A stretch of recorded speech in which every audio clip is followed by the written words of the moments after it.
Oh, je ne vais pas me lancer dans un grand discours là-dessus. Hein. Je veux dire, parce qu'il y a une certaine évidence là, quand même dans ce qui se fait ici. C'est que, au fond, comment on peut parler de ce qu'on fait. Et ça, c'est une clé quand même, il me semble importante dans le travail, de pouvoir en parler, pouvoir échanger sur ce qu'on fait, et collectivement, enfin, parmi les gens qui travaillent. Il me semble que cet échange de paroles est quelque chose qui est tout à fait essentiel, et l'organisation qui est faite ici est destinée à permettre que régulièrement, tout le monde puisse se rencontrer, parler, échanger, critiquer, protester, râler, faire tout ce qu'il faut pour pouvoir maintenir des échanges qui soient dans une certaine, disons, pour dire des grands mots, une certaine dimension de vérité, hein, que ce ne soit pas toujours de la fausse monnaie qui circule. Donc là, c'est un peu le travail qui se fait ici depuis longtemps, hein, ça fait... Bon, je ne sais plus combien de temps tu as dit que plus de 10 ans, plus de 10 ah oui, ans, non, 15 ans. Nettement plus, oui. Bon, ça fait au moins 20 ans que je... Oui, 15 ou 20 ans que je viens, moi. Donc, ça, enfin, il me semble. J'ai même ma mémoire défaillante. Donc, ce travail-là, c'est un travail qui est maintenu depuis longtemps. Depuis une petite association, toute petite, enfin, il y avait 4 personnes au départ.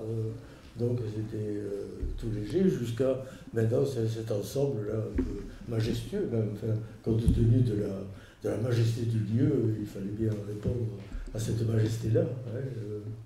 Donc au bout de ces années, on a pu réussir à maintenir une possibilité d'échange constant. Et à tous les niveaux, que ce soit des échanges certes du type... assemblée générale, du type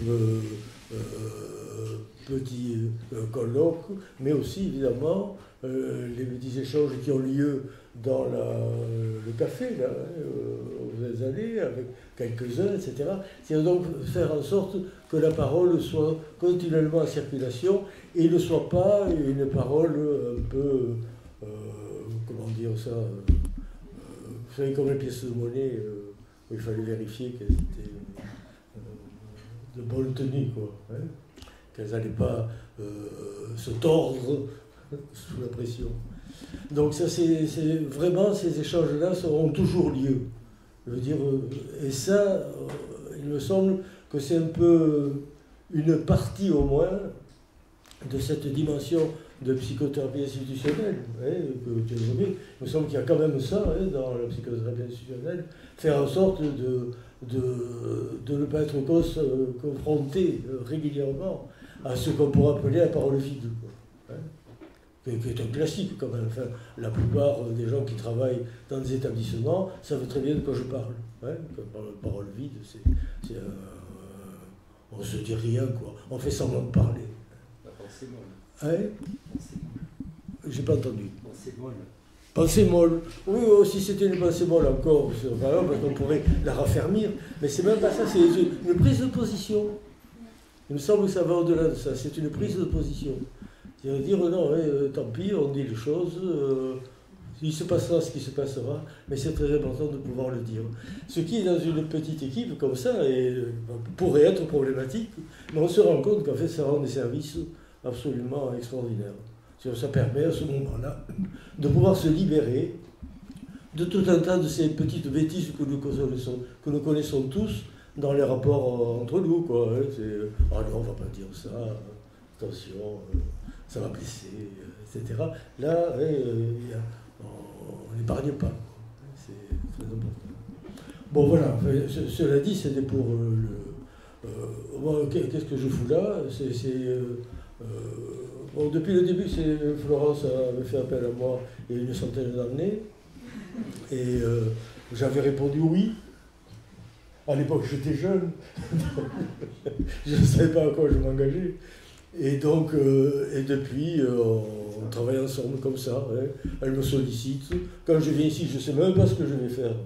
parce que je ne suis jamais au courant, mais ça fait rien. Je suis là, et puis on cause.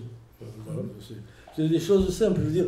Ce qui est très intéressant parce que ça dispense des arrangements bureaucratiques quand même. Hein, le truc, oui. Alors là, attention, c'est la réunion pour faire ça, etc. Tout est prévu, tout est classé. Là, c'est vraiment un peu n'importe quoi, mais c'est un n'importe quoi parfaitement habitable. Ouais, c'est-à-dire que là, qui peut être habité par la parole. C'est ça qui est intéressant dans ce n'importe quoi. Donc, moi, je ne vais pas vous parler trop longtemps parce que on a tous envie d'écouter notre ami Pierre. Et donc, je vais lui laisser la parole pour peut-être passer les dimensions.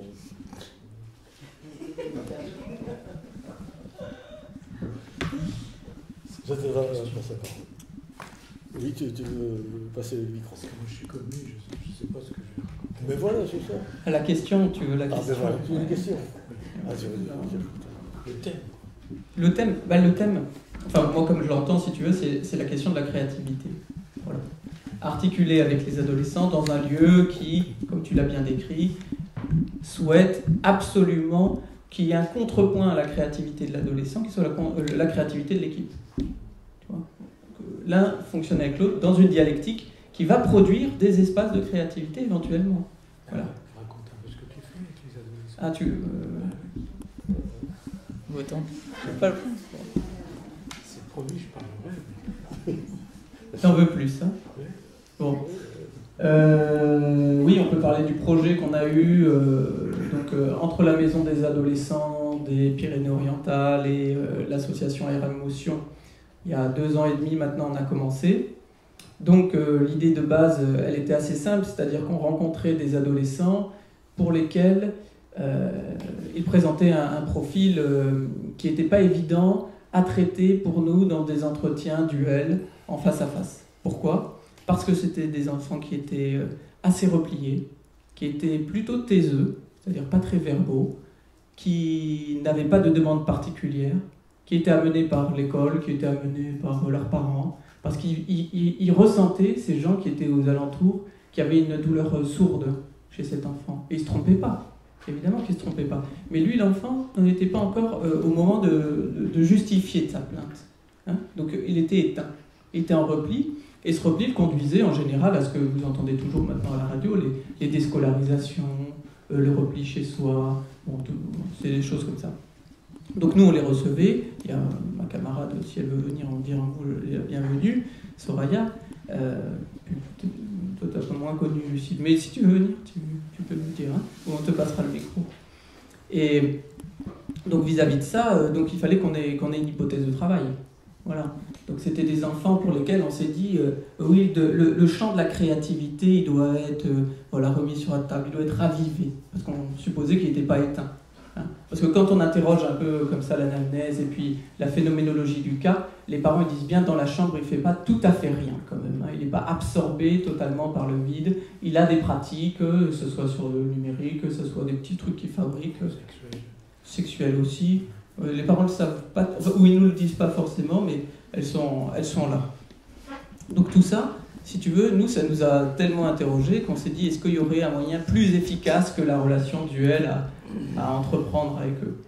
Et donc on a monté ce projet ici en se disant que l'art-thérapie éventuellement pouvait correspondre parfaitement, ou en tout cas imparfaitement mais avec d'autres outils que les nôtres, à cette souffrance-là. Et donc on a monté ces projets, ils ont eu de l'argent, etc. Et quand on les a mis en place, il y a eu plusieurs effets qui sont intéressants d'observer. Le premier, c'est que ces enfants qui étaient très peureux, certains ne sortaient plus de chez eux, hein, vraiment, c'est foutu, ils n'allaient plus à l'école depuis des mois. Ils pouvaient venir parce qu'ils n'avaient pas peur. Voilà, alors pourquoi ils n'avaient pas peur, quand même, on peut se demander. Ils n'avaient pas peur, peut-être parce que ils ont bénéficié d'abord de l'équipe qui était la nôtre, du transfert positif qu'on avait à l'endroit d'ici. Donc ils ont bénéficié de ça, ils ont eu une grève de transfert, ou un transfert de transfert, si tu veux, qui a permis d'aller comme ça dans un endroit qu'ils méconnaissaient, mais où il y avait des gens dont ils avaient entendu dire qu'ils n'étaient pas méchants. Voilà. Parce que pour eux, dans la relation duel, c'est quand même énormément de peur, d'angoisse parfois primitive, archaïque, d'être dévorés, d'être malmenés, d'être absorbés, de disparaître. Bon, ils ne peuvent pas faire face. Et j'entends faire face, c'est-à-dire dans la relation imaginaire du miroir à quelqu'un. Donc ça a été un point positif parce qu'ils ont pu venir jusqu'ici.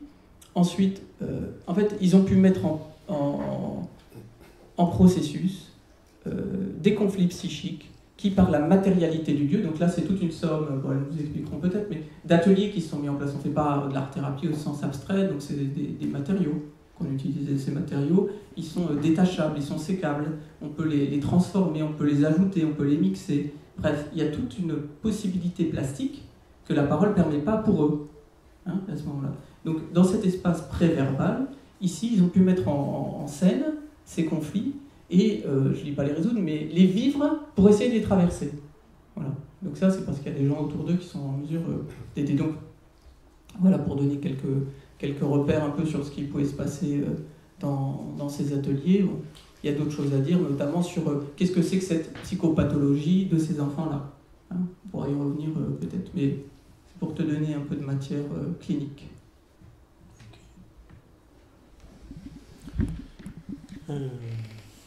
Je peux parler comme ça ou vous entendez? Vous entendez? Il faut le tenir, c'est pénible.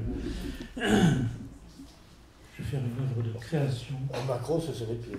Ah oui. Donc, en tout cas, merci pour cette invitation qui me réjouit toujours. Revoir mon vieux frère Michel et tous les copains qui tournent dans le coin. Le sujet, on n'est pas d'accord, le sujet, ça a à voir avec la création, mais on est d'accord. Ce que ça m'évoque quand j'entends la manière dont Jérôme formule un peu cette présentation clinique, c'est le fait qu'avec des gamins qui présentent des difficultés d'adresser à l'autre la moindre demande, autre que par des symptômes qui sont justement pas des demandes, mais des non-demandes souvent, Négatif. et qu'on a tendance à penser que comme il ne demande rien, on lui fout la paix. Mais comme tu le disais, les parents, les entours disent quand même si on lui fout la paix, il va mourir. Donc d'un seul coup, on se retrouve dans un monde qui est un monde très particulier, qui est celui des angoisses primitives. C'est un mot que tu as utilisé.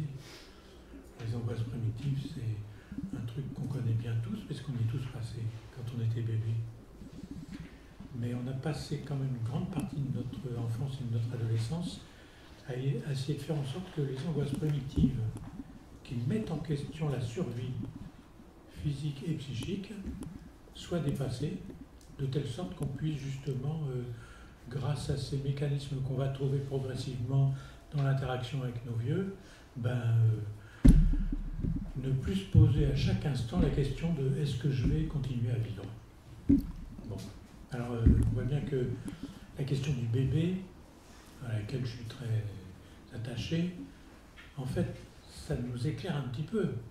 Le bébé, il va tomber dans le monde, et puis très vite, il va dire, tiens, il y a des trucs qui sont pareils sur lesquels je m'appuie pour ne pas tomber, et puis j'ai en moi quelque chose, je ne sais pas encore ce que ça s'appelle la curiosité, mais enfin, c'est quand même très fondamental pour moi, c'est la moitié de ma vie psychique, la curiosité qui fait que j'ai envie de découvrir le monde.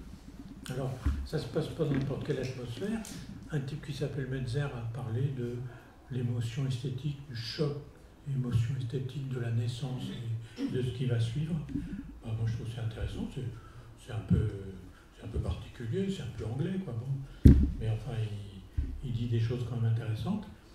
La curiosité se corrèle avec le monde que maman me présente, quand même, c'est beau, hein, en gros. Évidemment, il commence par voir le sein maternel, bon, donc je comprends ce qu'il éprouve, après tout. Puis ensuite, il voit un deuxième sein maternel, alors là, il se dit vraiment formidable. Bon. Et puis ensuite, il voit les yeux de sa mère, une fois qu'il est un peu rassasié avec le sein, il voit les yeux de sa mère. Et les yeux de sa mère, alors là, c'est l'Éden, hein, c'est bon, etc. Donc, la curiosité est corrélée avec qu'est-ce que c'est beau le monde. Hein. Mais alors, les psychopathologues nous ont appris que au début, le bébé il voit la surface des choses. Et puis que progressivement, au bout de quelques mois, souvent 1 mois, 2 mois, 3 mois, enfin, ça correspond en gros à ce que Spitz a décrit comme le moment où arrive le sourire à caractère d'échange social. Il se dit, c'est bien beau les surfaces en fait que me montre maman, mais maman et papa, il ne faut pas être machiste, hein, mais enfin bon, pour l'instant le bébé sort du ventre maternel, hein. Florence on sait quelque chose, elle est en train de préparer le coup. C'est bien beau tout ça, mais derrière les surfaces, mais qu'est-ce qu'il y a alors, hein? Et d'un seul coup, le choc esthétique qu'il éprouve à voir le monde et ses surfaces est complexifié par mais qu'est-ce qu'il y a derrière les surfaces? Donc la création, à mon avis, c'est quand même toujours corrélé avec la question de qu'est-ce qu'il y a derrière les surfaces. Alors, on pourrait dire, les peintres, c'est des gus qui adorent les surfaces. La preuve, ils prennent une surface pour représenter le monde. Bon. Les sculpteurs, alors, les sculpteurs, c'est plus compliqué, hein. Il leur faut une 3e dimension. Hein. On voit bien, Georges, par exemple, quand il fait ses sculptures, ça ne lui suffit pas. Hein. La toile, il faut qu'il y ait... Et après, qu'est-ce qu'il y a de l'autre côté, dans le volume, dans la 3e dimension, etc. Donc on voit bien que, en fait, c'est un processus qui va nous permettre de connaître le monde.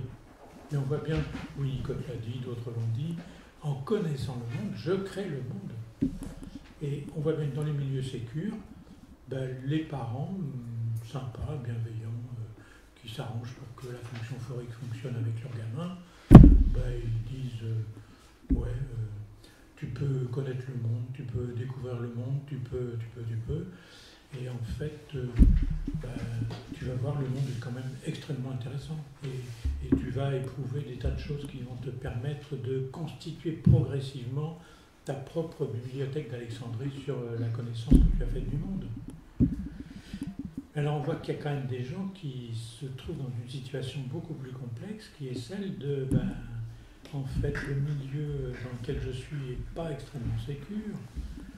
La dimension la 3e dimension de la profondeur, qu'est-ce qu'il y a derrière les surfaces? Pour que j'aille m'intéresser à la 3e dimension, il faut que je sois sûr que la surface sur laquelle je repose est solide. Parce que si elle ne l'est pas, moi je vais m'agripper aux surfaces pour ne pas tomber en arrière. Et donc on voit bien que la curiosité, c'est-à-dire la manière de découvrir le monde, commentée par les parents, c'est quelque chose qui est quand même extrêmement problématique. Et alors à ce moment-là, c'est à ça que mon commentaire me faisait penser, on voit bien que si on met les gens qui présentent des difficultés de type angoisse archaïque dans un milieu dans lequel on leur dit vous avez vu le paysage, vos copains sont déjà venus, vous ont raconté, les gus qui font la maison des ados, vous avez un transfert positif sur eux, donc comme eux ils ont un transfert positif sur le paysage, venez donc. Hein. Et à ce moment-là, on pourrait dire, l'objet d'arrière-plan, on dit souvent, c'est pas que l'objet d'arrière-plan, c'est beaucoup plus complexe que ça. En tout cas, la fonction de base est assurée. À ce moment-là, le type arrive en se disant, ah tiens, j'éprouve quelque chose que je n'avais pas éprouvé depuis très longtemps, c'est le fait que non seulement, d'un seul coup, je retrouve l'idée que ce paysage est beau, mais qu'est-ce qu'il y a là-bas dans la petite caravane qui est au milieu des bambous? Je vais aller voir et je vais découvrir un truc que je n'avais pas du tout imaginé. Il y a quelque chose qui va s'expérimenter pour celui qui arrive là, qui est quelque chose qui, d'un seul coup, lui ouvre une 3e dimension à laquelle il avait renoncé depuis très longtemps. Parce que les objets d'arrière-plan n'est pas solides. Et on pourrait dire qu'à ce moment-là, il y a quelque chose qui se réouvre du côté du processus de la création, qui était non pas absent, mais qui était obéré par le fait que le monde que j'observe, dont Melzer m'a dit qu'il était beau, dont ma mère m'a dit regarde ces trucs-là, etc. Mais en fait, quand je suis arrivé à l'école, il y a des mecs qui me disaient « T'as vu cette espèce de petit con qui a les cheveux roux là et puis l'autre qui est maghrébin, etc. » Le monde, en fait, il n'est pas beau, il est même assez persécutif. Et en fait, moi, puisque c'est ça, je ne vais pas à l'école, je reste chez moi. Hein.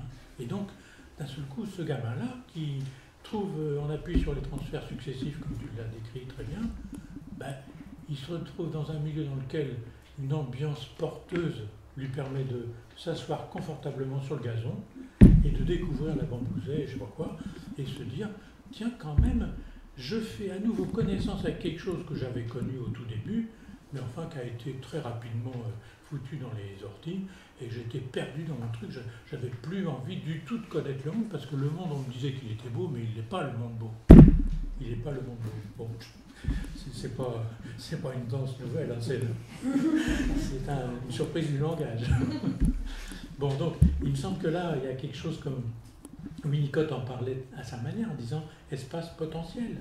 C'est-à-dire un espace qui est un endroit de surface dans ma tête, d'un seul coup, je découvre ces surfaces-là peuvent s'ouvrir sur une troisième dimension.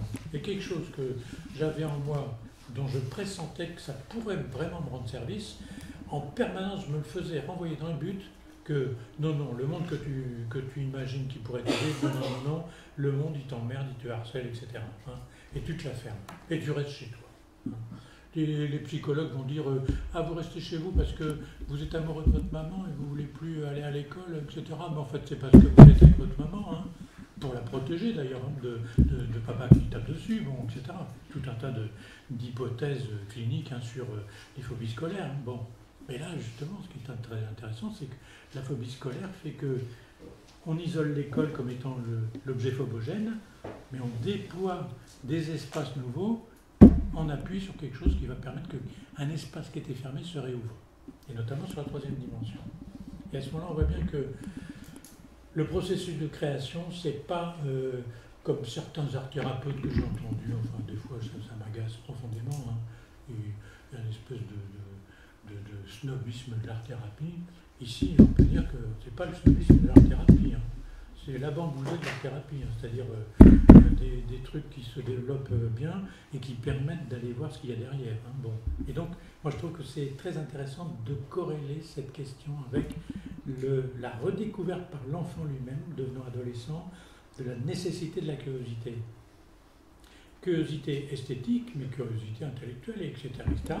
Et on voit bien que les effets sur, par exemple, le réinvestissement de ce qu'on dit habituellement maintenant, la cognition, c'est tout à fait évident qu'un certain nombre de gamins qui peuvent redéployer leurs espaces psychiques internes dans ces conditions vont réinvestir le cognitif et pouvoir apprendre à nouveau alors qu'ils n'apprenaient plus. Hein. Et donc il me semble que c'est dans cette perspective-là que cette histoire de création vient nous intéresser en tant que psychopathologue. Quand j'étais à Lille, là, il y avait une expérience à laquelle j'ai vraiment poussé à la roue pour que ça se fasse. C'était assez intéressant parce que j'avais trouvé des nanas qui s'occupaient du musée des Beaux-Arts de Lille, qui est quand même un super musée, vraiment avec des choses formidables dedans. Mais les nanas qui travaillent dedans, il y en a un certain nombre qui sont préoccupés par les gens qui ne vont pas bien. Alors il y en avait une qui était très intéressée par les enfants autistes, et elle avait imaginé qu'on pouvait faire venir des classes, les Ulysses, là, vous savez, les trucs comme ça, bon, d'enfants autistes au musée, une après-midi par semaine, et qu'au cours de cet après-midi, on allait faire des ateliers avec eux, mais pas des ateliers a priori, des ateliers a posteriori. Et donc on visitait le musée avec les gamins autistes, donc je ne vous raconte pas les débuts de l'atelier en question, bon. Et puis les enfants avaient le loisir de prendre des photos avec le portable de l'institut, enfin tout un tas de systèmes qui étaient rendus accessibles pour eux, les enfants autistes en classe. Ils venaient dans l'atelier avec toute leur visite du musée et ils faisaient dans l'atelier des trucs qu'ils avaient à voir avec ce qu'ils avaient vu dans le musée. Et au bout d'un an, au bout de 5 ans, etc., des évolutions très intéressantes d'enfants qui réinvestissaient comme ça le cognitif de façon très intéressante pour l'institut, hein, qui lui ou elle était à la fois dans le musée des Beaux-Arts et dans sa classe, hein, et suivait cette truc. Donc, je fais cette expérience-là avec les nanas en question, qui me demandent très rapidement de venir les aider pour un peu piger quelque chose à l'autisme. Donc, on travaille souvent avec elles. Et puis un jour, je leur parle des adolescents que je vois dans le quartier du Sud, qui est un quartier très difficile, où il y a trafic de drogue, enfin bon, le 9-3 quoi, à Lille, quoi. Et alors, elles me disent, pourquoi est-ce qu'on ne ferait pas des choses avec aussi ces adolescents-là, hein. Et donc, ils imaginent un truc vraiment intéressant qui est le fait que les adolescents viennent une fois par semaine avec leurs profs intéressés, volontaires, pour les accompagner au musée des Beaux-Arts. Et on va aller voir, parce que c'était souvent des gamins qui ont un problème, non pas comme les tiens, qui sont désinhibés, là si j'ai bien compris, pas désinhibés, mais désinhibés, c'était des problèmes de violence, des comportements violents, etc., des passages à l'acte, enfin, des trucs dingues. Bon, pas juste ce qui s'est passé ce matin à Arras, hein, mais quand même des trucs violents. Hein, bon. Et alors, ils allaient voir des tableaux dans le musée des Beaux-Arts qui montrent des trucs pour lesquels la violence du 9-3, les mecs, ils auraient à apprendre de Rubens et autres grands peintres qui montrent des trucs, l'assassinat de Sardanapale, enfin vous connaissez hein, les grands tableaux classiques, hein, des trucs de 4 mètres sur 4 mètres avec des trucs, des scènes d'une violence inouïe, etc. Et les gamins violents du collège ou du lycée devant ces tableaux-là, en train de se dire oh putain, on a trouvé notre maître là. Bon. Donc, plutôt que de rester en admiration devant ces tableaux, c'est-à-dire en s'en foutant, en disant oh, t'as vu ce peintre, ce con, je sais pas quoi, bon, ils essayaient de réaliser des trucs, vraiment, j'étais admiratif de leur inventivité, de leur créativité. Ils disaient on va ensemble avec les gamins de la classe, là, on va se mettre dans la même position que l'assassinat de Sardanapale. Enfin bon, tous ces trucs-là. Bon, hein. Donc, alors, vous voyez les gamins, les uns couchés par terre, les autres, ils ont profité des fois de temps en temps pour... bon, voilà. Et donc, ils représentaient le tableau, devant le tableau, dans la salle du musée, hein, etc. D'autres avaient imaginé qu'on pouvait prendre des photos des gamins en question en train de regarder le tableau, d'autres, etc. Ça dure un an, cette histoire-là. Et au bout d'un an, les gamins avaient laissé tomber les symptômes de violence dans le collège et le lycée en question. Et, cerise sur le gâteau, au mois de juin, c'est pas distribution des prix, mais les gamins demandent à leurs parents de venir visiter le musée avec eux. Et c'était eux les guides qui faisaient visiter le musée des Beaux-Arts à leurs parents du quartier pourri de l'île Sud. Donc, vous voyez, il me semble que moi, ce que j'ai perçu dans ce que tu racontes de l'expérience que vous avez mise en place grâce à ici, c'est que, en fait, si on se donne du temps, mais si aussi on se donne de l'espace, et qu'on arrive à articuler ça de façon subtile, alors, à ce moment-là, l'enfant retrouve en lui quelque chose qui est, on pourrait dire, massacré. Bon, je ne vais pas dire du mal de l'éducation nationale, mais enfin, quand même, massacré par, disons, la lobotomie de l'enseignement ordinaire d'aujourd'hui. Hein. Bon, en gros. Non, je dis pas de mal, hein, c'est médical. C'est la faculté. Bon, donc, il me semble que là, il y a quelque chose de très intéressant qui devrait amener justement l'éducation nationale à réfléchir sur la manière de permettre aux enfants de réinvestir l'éducation qu'on leur propose au nom de la nation d'une autre façon que selon la forme que ça prend aujourd'hui, hein, avec la caricature actuelle, hein, du fait que jusqu'à 2013, le harcèlement scolaire n'existe pas. Et puis d'un seul coup, il y a un ministre qui dit quand même, il y a un problème là, sans doute parce que dans sa famille, je ne sais pas quoi, il y a un problème dans l'école, c'est quand il y a des gamins qui sont persécutés. Vous savez, ça fait longtemps qu'on vous le dit, monsieur le ministre, moi j'ai vu beaucoup en consultation depuis 50 ans des gens qui sont persécutés à l'école. Ça fait très longtemps qu'on vous le dit, et à chaque fois, le directeur de l'école, c'est jamais l'institut qui est concerné qui répond, le directeur de l'école répond « Ah non, il n'y a pas de harcèlement dans mon école. Hein. » Bon. Et en 2013, d'un seul coup, il y a du harcèlement dans l'école. Et c'est pas un petit chiffre, hein. Les chiffres officiels, c'est 10%, mon œil, c'est au moins 20%. Hein. Bon. 20% de gamins sur une classe d'âge qui vont être harcelés de la maternelle jusqu'à la fin de leurs études à l'université, je ne sais pas si vous représentez ce que ça fait comme nombre de gens qui vont mal. Mais on voit bien que si l'école prenait à bras-le-corps les trucs que vous faites ici avec Art Émotion, hein, et puis la maison des ados, ben, et transformerait immédiatement l'école en classe freinée ou en pédagogie institutionnelle. Et il ferait que ce qui est l'enseignement qui est fait actuellement de façon quand même très, très régressée puisse prendre de la profondeur, puisse prendre de l'épaisseur, de la consistance, et que les gamins puissent y retrouver quelque chose qui serait le trait unique qui leur correspond. Et actuellement, non. Le trait unique qui correspond, c'est l'instit qui fait telle grimace, c'est valable pour tous. Hein. Bon, on voit bien que ça colle pas du tout. Et on a beau mettre Stanislas Dehaene, qui est un chercheur très important sur le plan de l'IRM et des imageries cérébrales, responsable et même président du comité scientifique de l'éducation nationale, on voit bien que la création n'y est pas. Hein.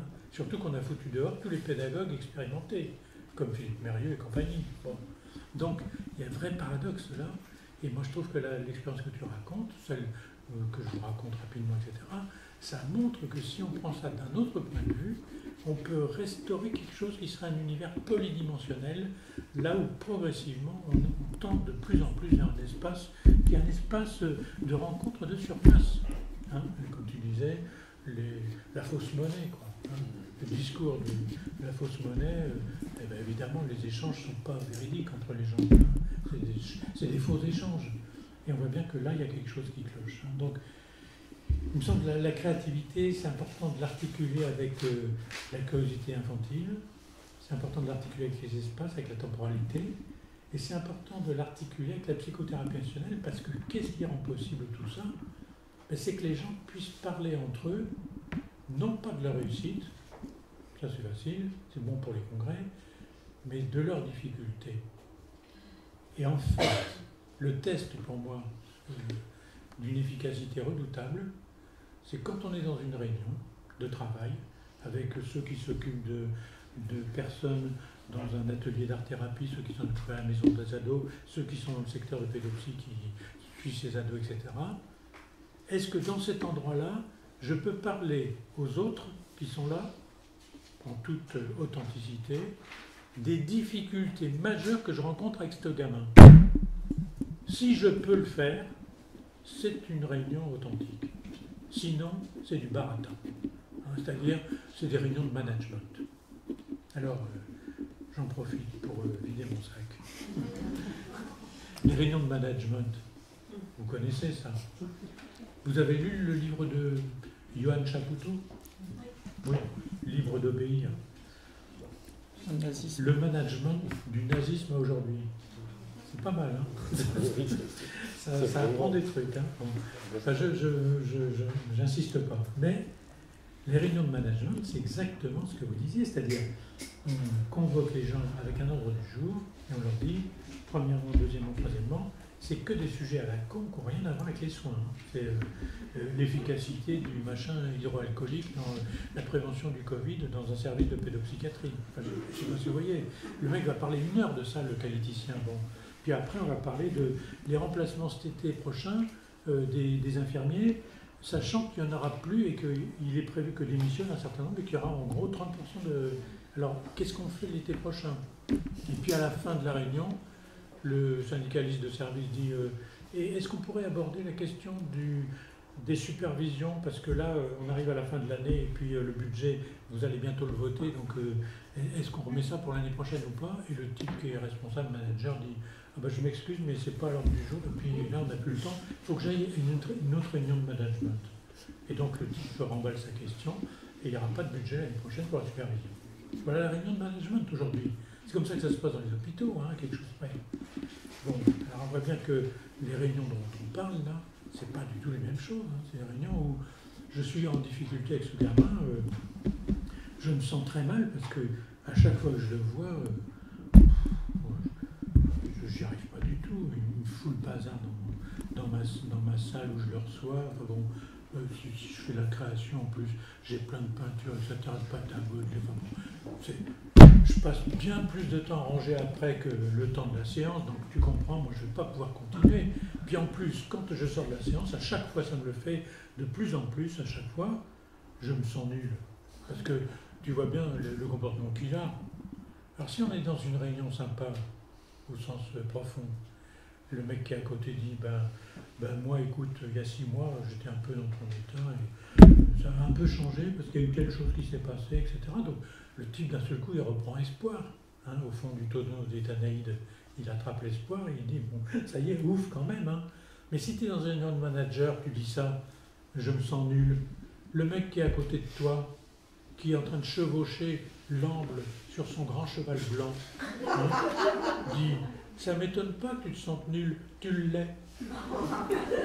Donc évidemment, l'esprit d'équipe, tout ce qu'il y a, c'est les rapports complémentaires, etc.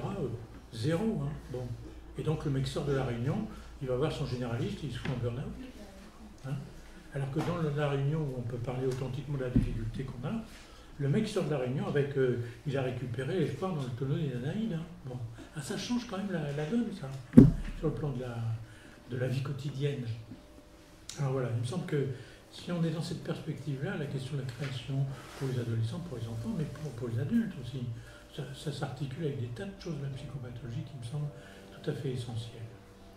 Puis un autre point qui me semble, enfin bon, je suis peut-être un peu trop long, mais c'est très bien. Un autre point qui me semble, moi, un truc auquel j'ai été amené à beaucoup réfléchir, de même que mes copains qui sont des autistes, hein, c'est la question de la représentation. Parce que tu as insisté sur le fait que les objets, hein, les matières qu'on récupère, enfin, tous ces trucs-là, du concret, hein, dans un atelier d'art-thérapie, ben, il me semble que quand on réfléchit à la question de comment un bébé devenant enfant fabrique ses représentations, c'est-à-dire comment est-ce qu'il fabrique des moyens de défense contre la séparation inévitable d'avec l'objet.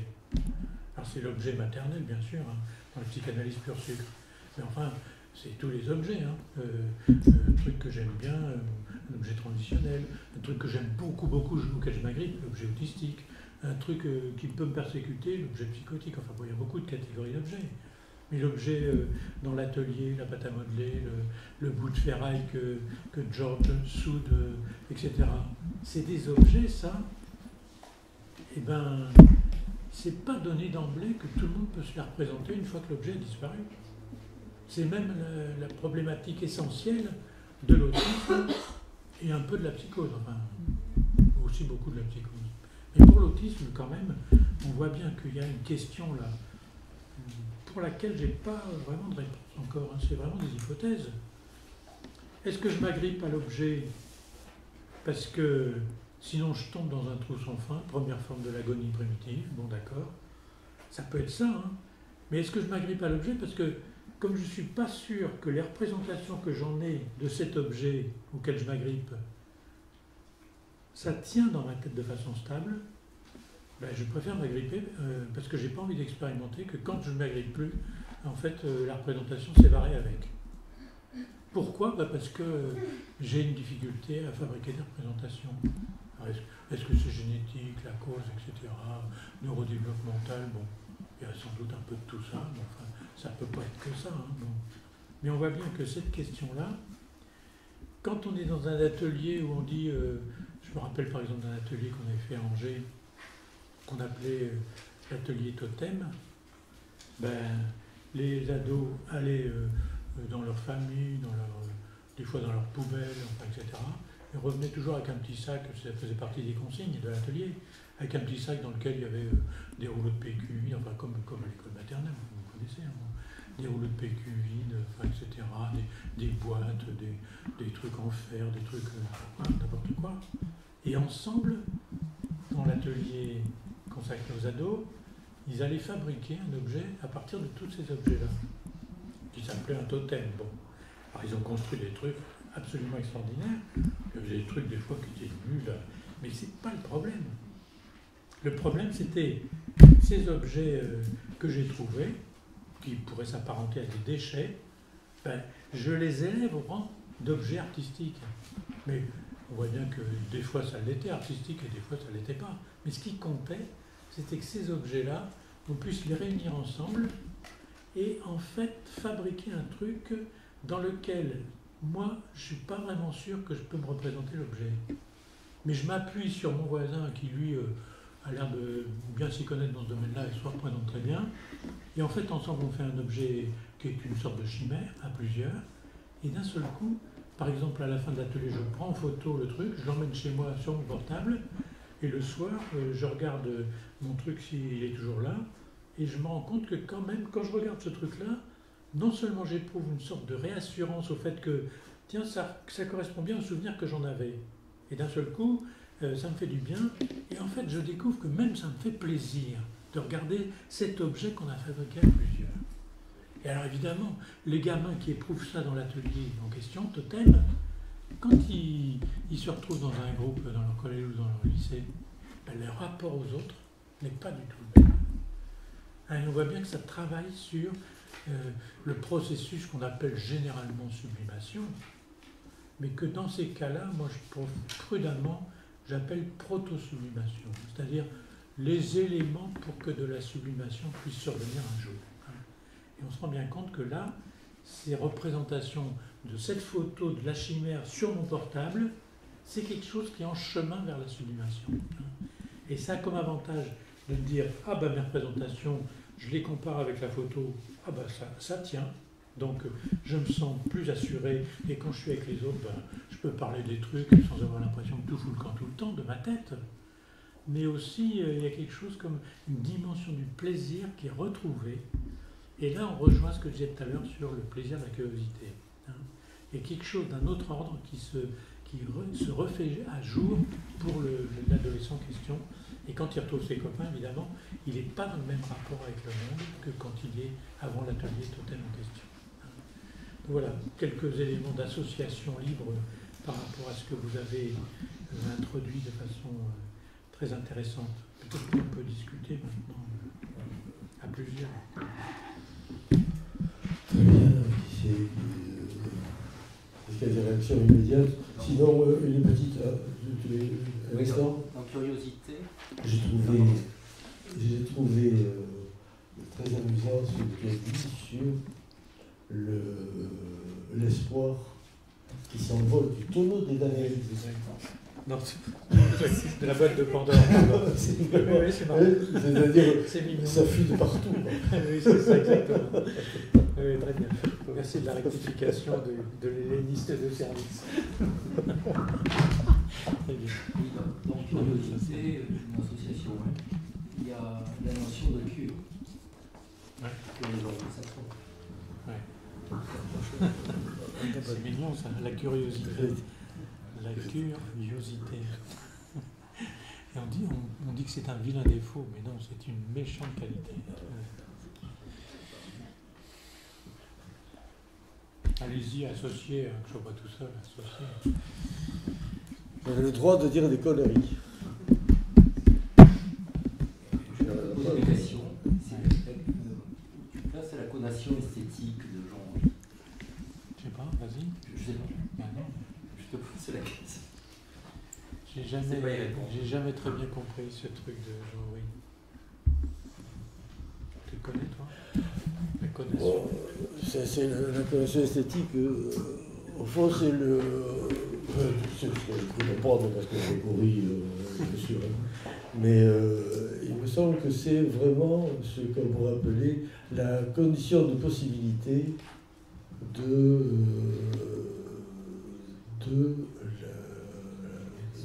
la collation. Elle est esthétique d'abord. C'est le premier stade fondamental de toute collation possible. Donc, quand il en parle justement dans des situations qui sont très primaires. Hein, bon, je ne sais plus dans quel cas, parce que c'est le pommerie, mais... donc, moi, c'est comme ça que j'interprète la collation esthétique. Hein. C'est-à-dire, c'est au bout du compte quelque chose qui est la condition de possibilité de l'esthétique, de la collation, en même temps. C'est les deux qui se... il me semble que c'est presque inséparable. C'est inséparable. Mais ça rejoint d'ailleurs ton discours, quand tu parles de la curiosité, quand même. Tu élèves la curiosité là, à un degré extrêmement élevé, et avec grande justesse, parce que vraiment la curiosité, c'est ce qui te permet d'aller vers. Hein, d'aller vers. Je pense que c'est un rapport avec l'histoire du tonneau des Danaïdes. Oui. Et parce que c'est vrai que ça vide cette chose, mais ça élève, ça élève d'autres. Voilà. C'est la fuite en avant. Bonjour. Vas-y. Non, mais juste une petite chose, c'est sur le... quand tu parles de retrouver le plaisir, et tu l'as associé à la sublimation. Et ça voudrait dire qu'il y a une possibilité symbolique alors dans le plaisir. Ce n'est pas juste une expérience d'essence. Bah oui, bien sûr. Je crois que le plaisir qui serait uniquement dû au sens, c'est quelque chose qui est quand même trop élémentaire, si tu veux. Il me semble que... Je précise. Oui, c'est par rapport à la représentation. Parce que se représenter, si on représente de façon symbolique, je ne sais pas comment l'exprimer, quelque chose qui n'est pas connu. C'est-à-dire ça peut être ça peut produire un plaisir, bon qu'on l'appelle esthétique ou ce qu'on voudra, un plaisir pour celui qui crée, mais une fois que c'est représenté, une fois qu'il y a quelque chose de représenté, l'autre ne sait pas forcément, ne connaît pas forcément l'aspect symbolique pour la personne, si bien que ce n'est pas partageable. C'est la sublimation, enfin si on fait référence à Kant et tout ça, je déteste, hein, je l'ai contesté comme catégorie esthétique, je suis gonflée, c'est pas grave, je me souviens. Il te dégonfle pas. Parce que je trouvais que ça ne pouvait pas être une catégorie esthétique, justement, parce qu'il n'y a pas ce partage. Alors c'est en ce sens que je parle de ce qu'il y a une symbolisation. Parce que la symbolisation, normalement, c'est codé, on peut le transmettre. Et dans la sublimation, on ne peut pas le transmettre, parce qu'il n'y a pas ce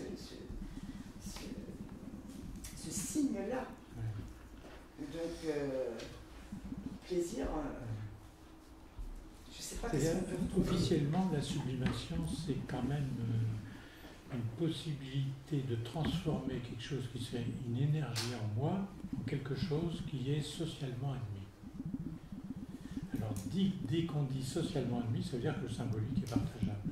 C'est pour ça que prudemment, je dis proto-sublimation. Parce que pour les autistes et les psychotiques, le symbolique, le socialement partageable, c'est pas évident. Hein. Et donc, c'est pour ça que ça me semble que c'est des anses du montgolfière qui élèvent vers quelque chose qui irait vers, asymptotiquement, vers le symbolique. Bon.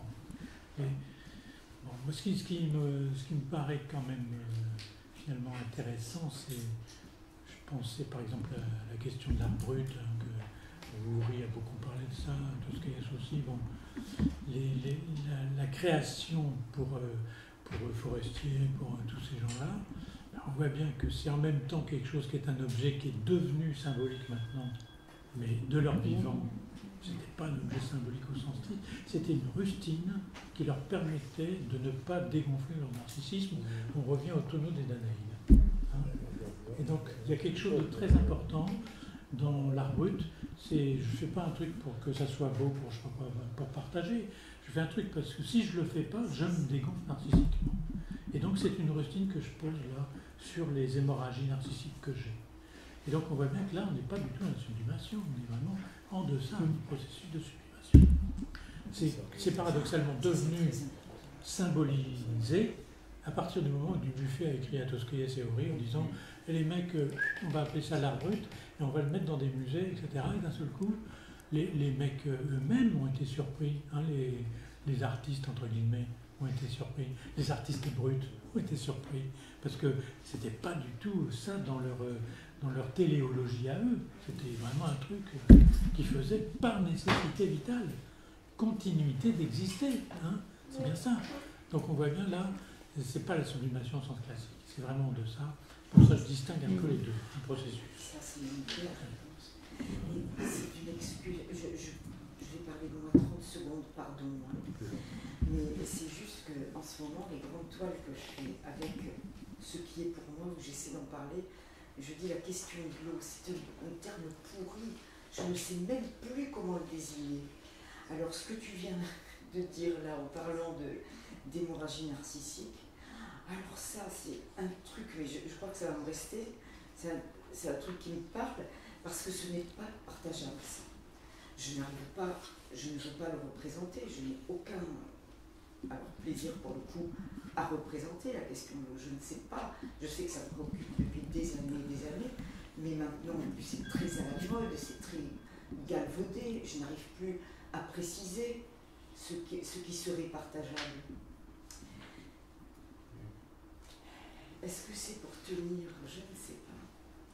C'est continuer à créer.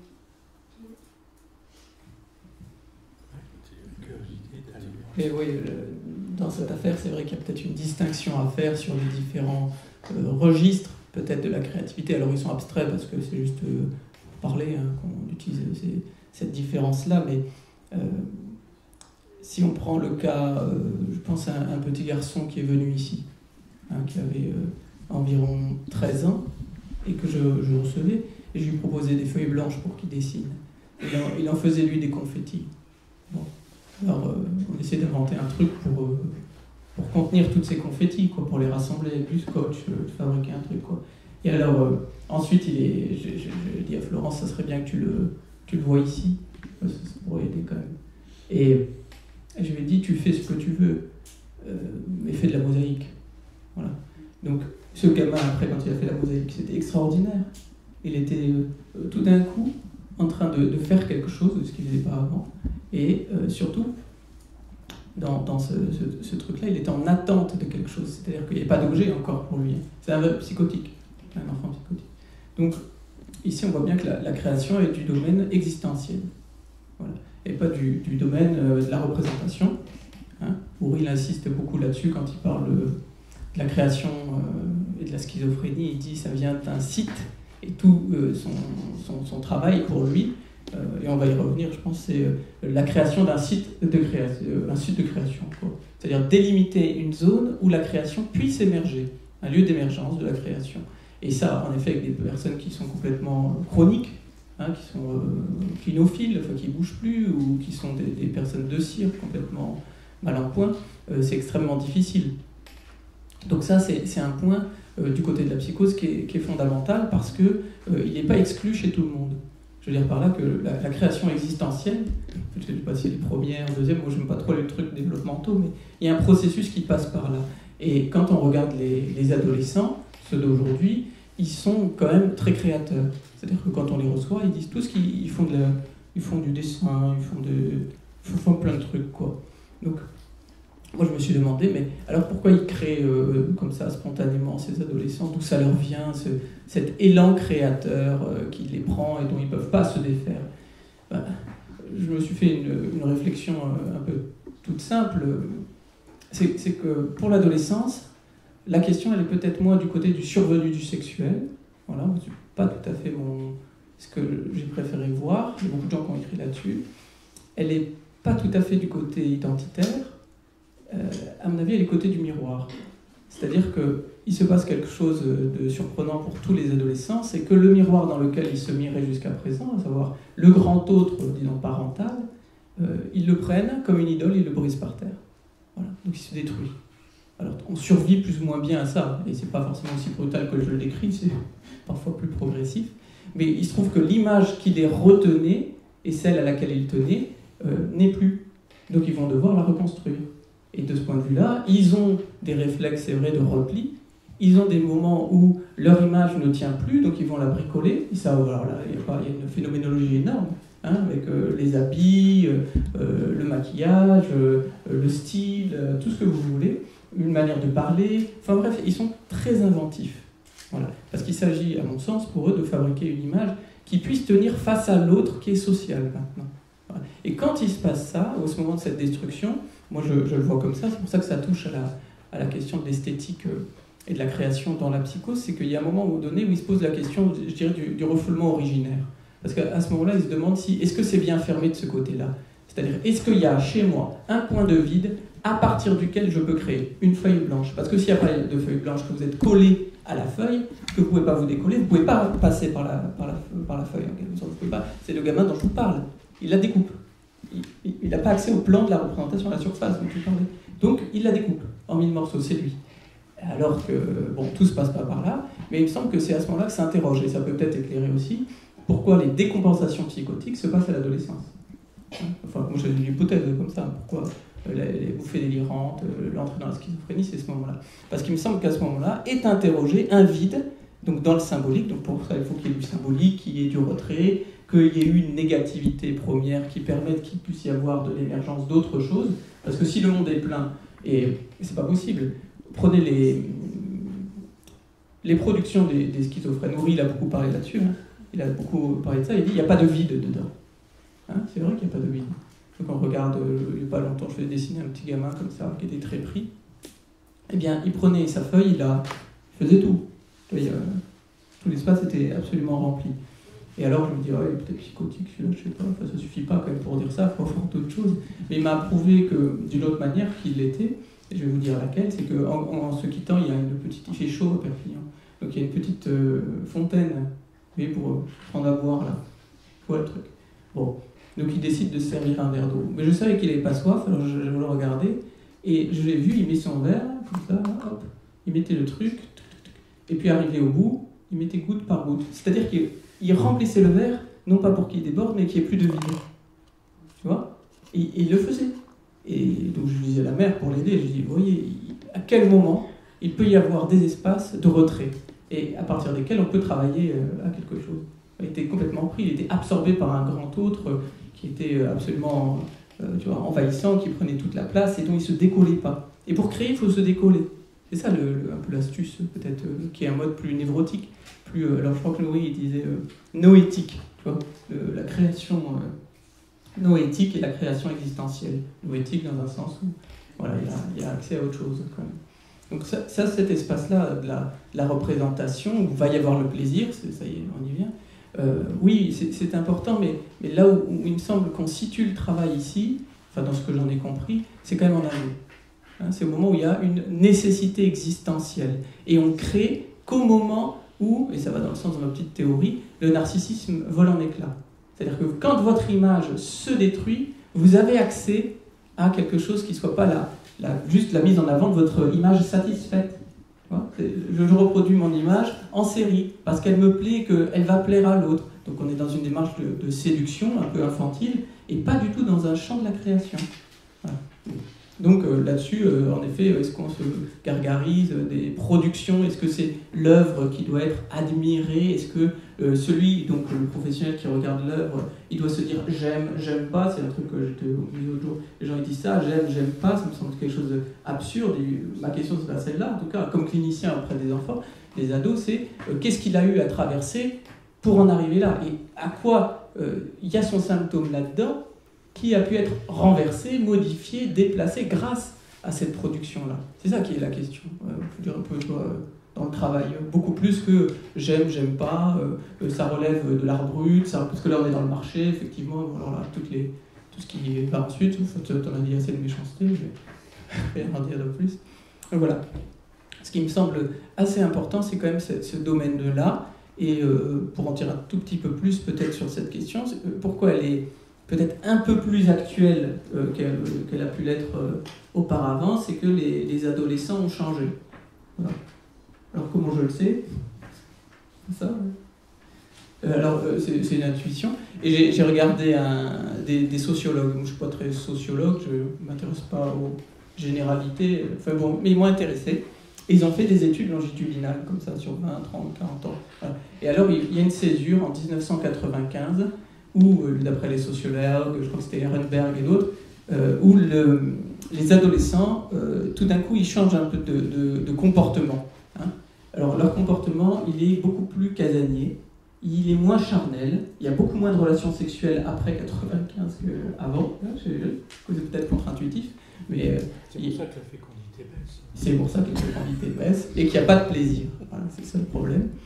Et donc, tu as tout ce champ-là. Des adolescents qui se referment, qui se replient et qui vont avoir un rapport à l'autre beaucoup plus sur un plan imaginaire. Alors moi ça me fait dire un truc plus général encore, si on peut, c'est de dire les adolescents ont eu un conflit, pour l'essentiel on l'a lu à travers les lunettes de c'est le père qui est en conflit avec son fils, etc. sur un mode il ne supporte pas la loi effroyable du père, donc sur un mode très freudien, le mythe de la haute primitive, etc. Or, parmi ces jeunes dont je parle là et qui sont venus ici, c'est plutôt un complexe qui se situe sur le plan de la reconnaissance de l'autre. imaginaire. C'est Caïn et Abel. On va se tuer pour l'amour de soi, hein, pour que l'autre puisse nous aimer.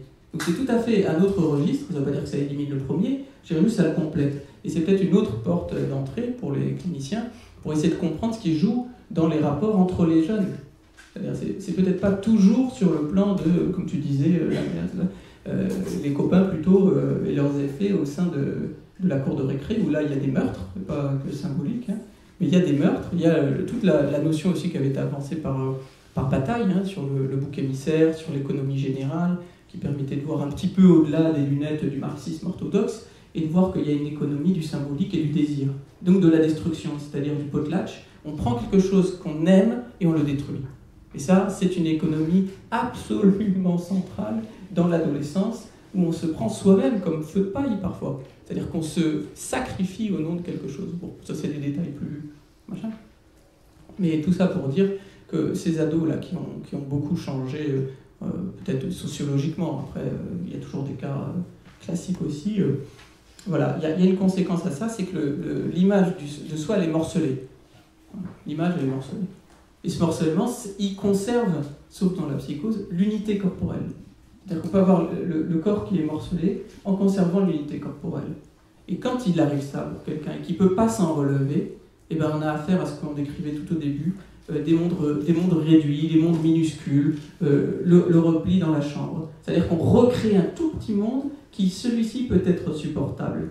Parce que le reste ne l'est plus, tout simplement. Il faut pouvoir faire l'épreuve d'être en face de l'autre. Et ce face-à-face, comme on le disait dans les entretiens, c'est pas possible. Enfin, c'est possible très difficilement. Donc il faut être côte à côte. Et ici, quand on avait les gamins qui venaient, il y a l'idée que le transfert il est comme multifocal, parce que c'est un groupe, je ne l'ai pas dit tout à l'heure, c'est un groupe. Et quand c'est un groupe, et voilà, ça dilue quand même des choses. Et les gens ne sont pas en face à face, ils sont côte à côte. Alors ils deviennent des copains, ils s'échangent des numéros, il y a tout ça qui se passe. Bon, donc ça, c'est des trucs cliniques. Hein. Pour situer peut-être dans notre aspect le problème.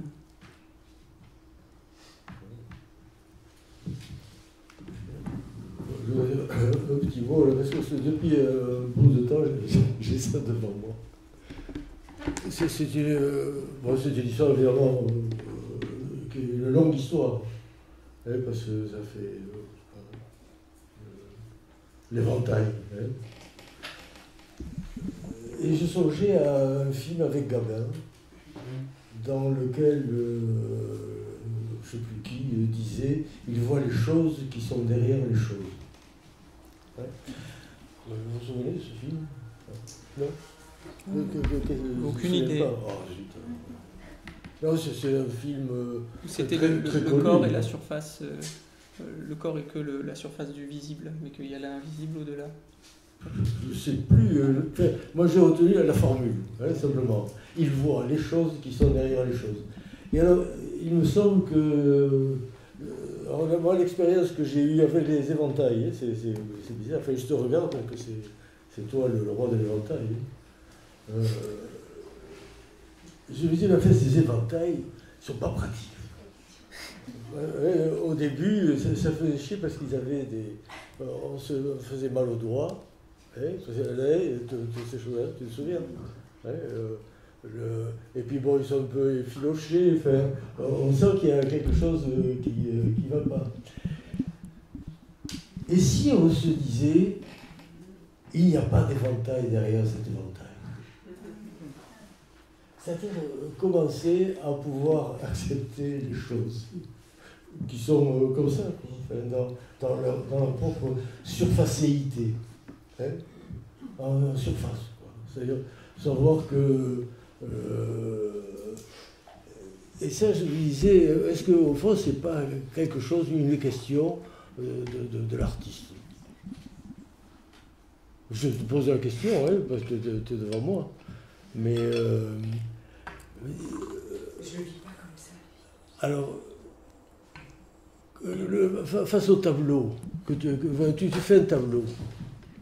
Et alors, est-ce qu'il y a quelque chose derrière les choses? Je le vis plutôt comme ça. Oui. Tu peux en dire plus? Qu'est-ce que... Vas-y.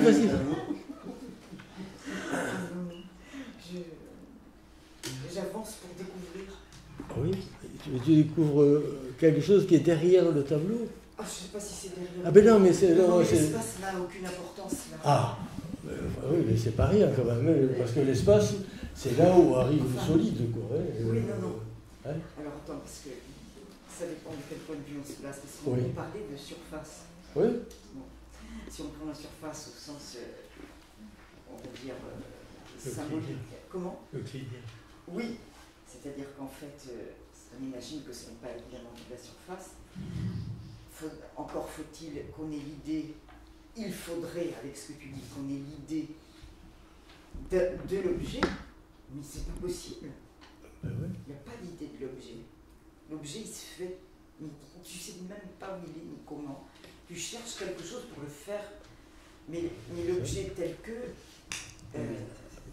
Mais au fond, moi, c'est ce que peut-être... je contestais la formule, on va dire. Hein. Il y a des choses qui sont derrière les choses. C'est ça, je contestais cette formule. Je dis, il y a quand même ce niveau où, en particulier dans la création, et donc je prenais l'éventail pour cette raison-là, c'est une création authentique. Eh bien, je disais, voilà, mais j'étais tracassé par l'éventail parce que je dis, oui, mais enfin, pour s'éventer, franchement, il faut, on risque de se faire mal. Enfin, à l'époque, il fallait, je ne sais plus ce qu'il fallait faire, des trucs bizarres. Couper, oui, parce que le truc était trop long, ou des choses comme ça. Enfin, ça ne faisait pas la main, en tout cas. Donc, et puis maintenant, vous avez trouvé la solution, et maintenant, on n'est plus obsédé par l'idée qu'il y ait quelque chose derrière la chose. C'est-à-dire il y avait ça va un attendu. Hein? Oui, il y avait un attendu, voilà, c'est ça. Alors, ce qui veut dire que, au fond, si c'est attendu, c'est que ça y est. Voilà. Or, justement, il me semble que enfin, c'est dans les registres avec lesquels nous sommes relativement familiers, hein, on peut dire qu'il y a quand même la priméité de la chose. Mais voilà, oui, mais cette priméité de la chose, c'est la première rencontre. On peut dire tout ce qu'on veut, on peut fabriquer n'importe quel objet, n'importe quel sens, tout ce que vous voulez. Je ne nie pas qu'il n'y ait pas de telles choses. Hein. Mais au fond, il y a cette première rencontre, c'est la rencontre de priméité. Hein, sur la connotation esthétique, moi, c'est comme ça que j'entendais ce que disait Houry. Il n'y a pas cherché autre chose. C'est le moment où tout à coup, il y a hop, un truc qui se l'hypothèse du déjà là. surgit. Non, enfin, tu peux le dire déjà là, mais c'est secondaire déjà, hein, puisque déjà là, ça veut dire que tu fais référence à quelque chose d'autre. Alors, donc c'est le... C'est Houry qui, je crois, a associé avec la question pourquoi la rose. Oui, voilà, c'est ça, la rose sans pourquoi. Ouais, c'est ça, enfin, c'est la même question, hein. Tout à fait. Est-ce que c'est pas la question de ce que le travail de Vallon, de l'acte à la pensée? Vas-y. Descartienne, je pense donc je suis, je pense c'est une structure. Là, chez l'artiste, semble-t-il, il y a la mise en acte et après l'élaboration. L'élaboration se fait au moment. Donc tu dirais je pense donc je pense. Ben oui, mais écoute, quand même, c'est le rapport premier à la pensée, quand même, ça. Hein? Après, on peut voir les conséquences de la vie de la chose, mais il n'empêche. On est encombré parce qu'on a trop de qualifications possibles. Parce que dire je pense, c'est pas, je crée que c'est pas pareil. Ah, non, oui, mais non, justement, avec les exemples que nous prenons, on est drôlement embêté, quoi. On ne peut pas dire après réduire, je pense, donc je pense. Non, je crois qu'il y a chaque fois, oui, il y a chaque fois des choses différentes.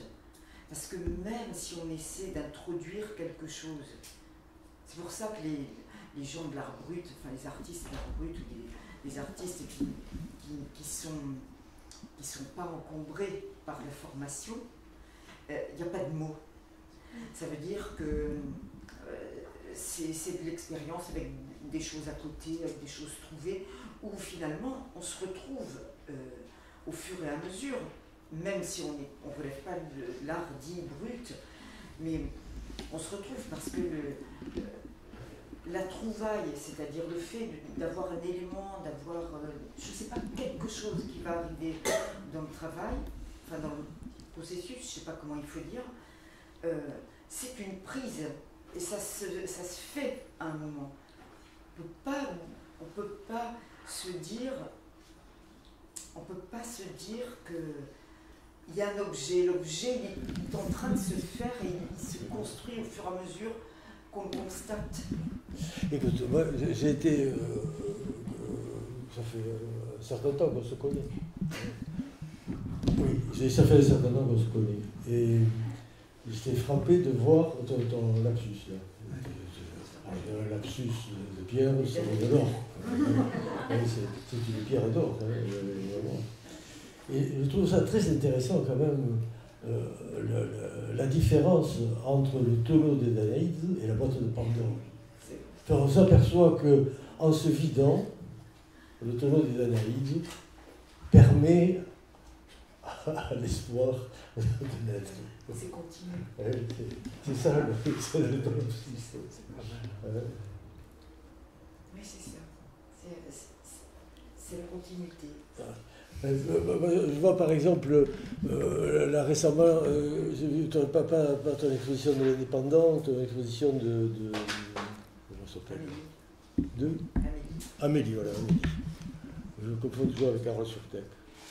C'est à côté. C'est à côté. Donc, ton exposition d'Amélie, c'est saisi. Enfin, moi j'ai été saisi. Pourtant, ça fait combien 100 ans qu'on se connaît. Donc, je continue d'être saisi. J'étais saisi, et parce que non, c'est vrai, c'était quelque chose de... Surprise, pas saisie. Hein? Moi je suis surprise, pas saisie.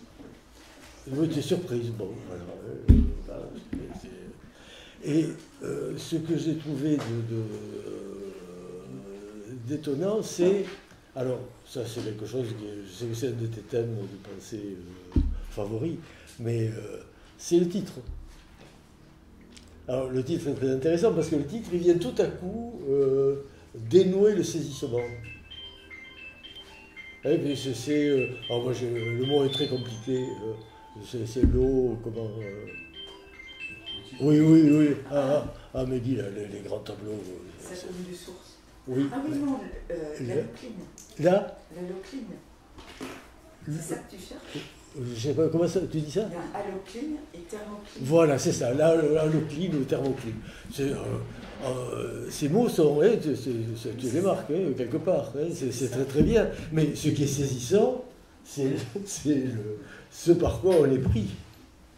On est pris. Vas-y. Parce que tu as abordé la question de la priméité. Je pense que toi, tu es un des seuls à avoir abordé ce thème-là qui a été négligé par la psychanalyse, il me semble. En revanche, c'est vrai que Houry, lui, s'est beaucoup inspiré de ça, beaucoup pratiqué ça, et notamment dans la question de la création avec les patients schizophrènes. Savoir dans quel paysage on est, c'est-à-dire qui est pré-représentatif, pré-intentionnel, pré-prédicatif. Alors on enlève tout, il reste un truc qu'on ne peut pas définir. Donc. Et cet espace-là, celui où on peut être saisi, éventuellement, mais qui est tout de suite perdu. Tu vois, mais pour autant, pour un névrosé, mais pour quelqu'un qui est complètement pris dans sa création, qui ne se distingue pas, ou qui essaye de se distinguer par la tentative de création, eh bien lui, il reste dans l'espace un peu du pathique, du basal, d'être affecté par tout ce qui lui vient, puisqu'il n'a pas ces filtres dont on parlait un peu plus tôt, et qui est pris, finalement, dans toute la dimension de l'existence. Voilà. Le monde le harcèle. Donc il essaye d'y répondre en faisant vraiment des toutes petites choses. Hein. Il y a une belle expo d'art brut à Paris où j'étais en temps, et il y a un type, il taille des crayons minuscules, des mines, et il fait des trucs de 1 centimètre. Il doit faire ça avec des loupes extraordinaires. Et il fait des choses... tu te dis, c'est pas grand-chose. Quand le monde est dévasté, quand le monde se défait, parce qu'il ne s'est même pas vraiment fait, que par le délire on essaye de le fabriquer toujours un petit peu, ben, il reste des petites propositions comme ça qui peuvent suffire à quelqu'un pour tenir. Et là où, pour parler un peu de technique, tu vois, de psychothérapie institutionnelle, parce que c'est Pierre-Jean, quand on s'est appelé hier, il m'a parlé de ça, et j'étais attention, la psychothérapie institutionnelle, tu sais, il faut être méfiant. Pourquoi ? Pour un truc. Hein. L'idée c'était, si on résume la psychothérapie institutionnelle avec une forme de technique, tu vois, Moreno, le transfert sous un nombre de concepts, etc. Ok, c'est pas mal. Mais il faut faire attention à ne pas quitter ce lieu dont on parle. Et ça, je tiens d'une expérience qui s'est passée dans les années 50 ou 60, qu'un ami m'a raconté, dans un hôpital psychiatrique dans le sud de la France. Il y avait un type, un adulte schizophrène, qui s'était mis à fabriquer des petites chaussures, les espadrilles. Oui, bon, les espadrilles. Il fabriquait ça. Donc on lui trouve un petit coin, on lui fait un atelier, etc. Et puis derrière, il fabrique, enfin, il y avait des casiers, quoi. Donc, je ne sais pas si vous représentez le casier en gros, tout ça. Donc pour y mettre, je sais pas, une cinquantaine de chaussures, quoi, de paires de chaussures. Donc le type, il fait ses espadrilles tranquillement, il ne demande rien à personne. Hein. Et puis il y a les infirmiers ou les gens qui sont là, qui au bout d'un moment disent, tu sais, nous, tous les samedis, on va au marché. Donc, il serait quand même bien que, puisque tu as tout rempli, et qu'on ne peut pas en mettre d'autres, que tu viennes avec nous pour les vendre. Le type, il ne pose aucune difficulté, donc bien sûr, je viens, il va au marché, il ne vend ça rien du tout, donc les gens ils se précipitent dessus, c'est de la bonne qualité, c'est fait main, il vend tout. Quand il revient, il retourne à son atelier, il se pend. Alors la question c'est pourquoi ? Tu vois ? C'est ça la question. Ben, il se pend pourquoi ? Parce que, d'après mon camarade là, c'était de dire, ben, les casiers, ils étaient trop vides. Donc il essayait de boucher le vide à tous les endroits du casier, tu vois, de remplir complètement cette surface-là. Et quand il est arrivé là, il avait abouti son œuvre en quelque sorte. Et le fait de la défaire, d'avoir fait une construction qui a été complètement passée inaperçue pour les soignants, tu vois, ça ne leur est pas percuté, il s'est suicidé. C'est quand même un truc. Alors est-ce que c'est ça la cause ? Mais moi je veux bien l'entendre comme ça pour marquer le coup en disant ben voilà, il y a des choses à ne pas oublier. On ne va pas oublier ça. Tu vois ? Cette idée-là. Qu'il y a quand même un moment donné où on n'est pas dans le champ de l'échange, parce que sinon ça s'appelle la psychothérapie institutionnelle en mode d'animation, je sais pas quoi, on va tout vendre, machin. Il y a même une petite histoire que Horry racontait avec Guattari, où ils avaient un truc qui fonctionne, vous vous rappelez, l'histoire des pots, là, je sais pas quoi, ils faisaient de la poterie. Ils marchaient super bien à l'atelier, puis ça devenait un lieu de commerce, puisqu'ils faisaient des super pots, pas chers à la borde, ils les vendaient, et puis donc ça rapportait du pognon, tout le monde était content, ça remplit les caisses, tu vois. Et Horry et Guattari étaient venus à la réunion en disant on arrête. Oui, on arrête parce que, donc je l'ai interprété comme ça, parce qu'on n'est pas là pour faire ça. Et d'ailleurs, on n'est pas là pour faire juste du commerce, de l'échange et se gargariser de ça. C'est-à-dire qu'il y a d'abord un processus de création qui ne doit pas s'industrialiser, tu vois, qui ne doit pas être désubjectivant pour les patients qui peinent à rentrer dans cet échange symbolique. Donc pas à nous de plaquer nos volontés comme ça, de faire du commerce ou de l'art brut, ou tu vois le genre, quoi. Enfin voilà, c'est quelques repères pour essayer de vraiment insister sur cette question de la dimension qu'il appelait Horry dès le début, c'est quand même sa thèse de médecine, hein, la conation esthétique. C'est le début. Donc, comment tu peux pas te dire qu'il y a un trajet quand même qui traverse cette ligne rouge, qui traverse tout son travail. Voilà. C'est pas que l'animation. Et Toscanini, il parlait de la décognaterie. Il y avait une grande bataille entre Horry et Toscanini.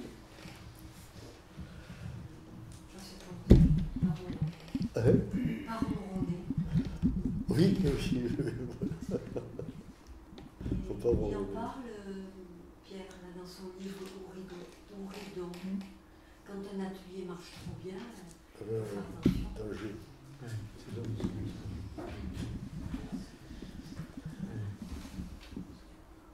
C'est-à-dire l'exemple que tu donnes, Jérôme, c'est si le type il est tout seul à fabriquer ses espadrilles, il remplit le vide, etc.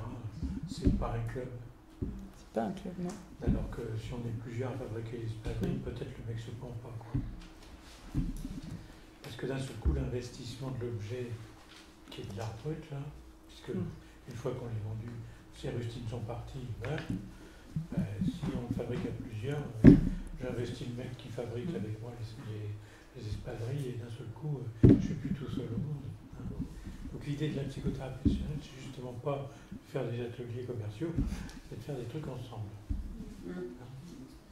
Ça, je crois que c'est absolument essentiel. Et on voit bien que, effectivement, l'exemple que tu donnes, c'est un exemple qui est postérieur à celui de Maison, qui, depuis le début de son service à Fleur-Élysée Aubray, avait insisté sur le fait que si ça tourne bien, c'est signe qu'il y a sûrement quelque chose qui cloche et que ça va vers le capitalisme international. C'est pas comme ça qu'il le disait, enfin bon. Et donc il insistait sur le fait qu'il vaut mieux fermer un atelier qui marche bien parce que sinon le risque c'est qu'effectivement les gens ne sachent plus pourquoi ils sont là. Alors voilà, moi je crois que la psychothérapie professionnelle c'est toujours pareil, c'est pas le rapport d'un sujet avec un objet, quitte à ce qu'il le fabrique de façon industrielle, c'est plusieurs personnes qui fabriquent des choses ensemble. Et fabriquer des choses ensemble, c'est une réunion, on fabrique des choses ensemble, on fabrique des espadrilles ensemble, mais on fabrique aussi de la posture ensemble. C'est-à-dire quand je sors de cet endroit où j'ai été soigné, j'ai dans ma tête le souvenir que j'étais pas tout seul à être soigné. C'est pour ça que la psychiatrie d'aujourd'hui fait fausse route. Parce qu'elle a complètement réindividualisé le soin en pensant qu'on soigne un type, on lui donne des médicaments, il s'en va, et donc c'est fini. Mais non, s'il n'a pas pu tisser des liens sociaux avec les gens avec lesquels il était soigné, y compris dire et toi alors le Léponax ça te fait quoi, le type il est tout seul, il continue à être tout seul. Donc moi je crois que c'est ça la psychothérapie professionnelle essentiellement. Hein. Le club c'est une formation réactionnelle hein, au fait que tu n'es pas tout seul Jeff. Hein. Voilà.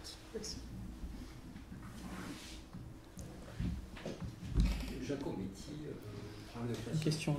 C'est une question, mais c'est une association. Je me disais peut-être comment mettre en travail les liens et la différenciation entre fabrication et création par rapport à ce qu'on est en train de dire. Parce que, effectivement, tout à l'heure tu disais ces ados, ça fait un moment qu'ils créent des choses, qui dessinent, mais je ne sais pas s'ils créent, s'ils fabriquent. Moi, je ne travaille pas avec des ados, j'ai pas ce technique-là, mais avec des enfants petits ou avec des bébés. Et moi, j'ai envie de dire que les bébés, par exemple, ils fabriquent tout le temps plein de trucs et que ça dépend quand même de l'autre, comment c'est accueilli. Et effectivement, je pensais à la question de la rêverie maternelle, par exemple. C'est-à-dire, effectivement, comment c'est accueilli dans un appareil à penser qui peut faire qu'à un moment donné, ça devient créatif parce qu'il y a un regard porté sur. Voilà, il y a la dimension collective et il y a ça. Alors, je pensais, parce que tout à l'heure tu as introduit en disant il y a la création dans les groupes en art-thérapie, il y a la création des